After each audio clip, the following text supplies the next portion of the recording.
Again, we are watching right now. What you see on your screen is waiting to see if and what the former president has to say. It looks like he is now getting out of his vehicle. Let's hear what he has to say.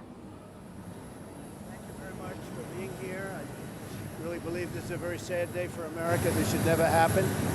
If you challenge an election, you should be able to challenge an election. I thought the election was a rigged election, a stolen election, and I should have every right to do that. As you know, you have many people that you've been watching over the years do the same thing, whether it's Hillary Clinton or Stacey Abrams or many others.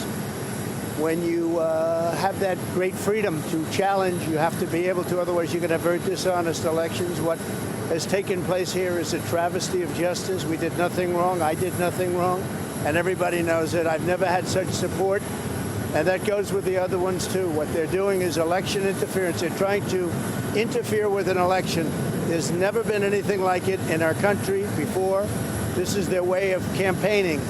And this is one instance, but you have three other instances. It's election interference. So I want to thank you for being here. We did nothing wrong at all, and we have every right, every single right, to challenge an election that we think is dishonest, that we think it's very dishonest. So thank you all very much, and I'll see you very soon. Thank you very much. Did you pardon yourself?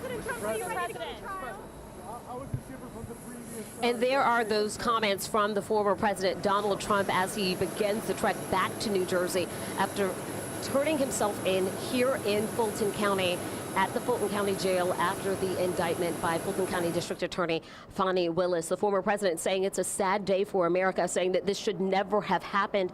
He also called the election rigged and stolen, sticking with that narrative and saying that Hillary Clinton and Stacey Abrams, for other Democrats, had done the same thing. He said that he did nothing wrong. He calls this entire process for this indictment and others that he is facing election interference. He said that this is a form of campaigning. He said that he and others involved had every right to challenge the election, and again, saying that he did nothing wrong here. So we are now seeing the former president make his way. He has stepped back onto that plane, and he will now be making his way back to New Jersey.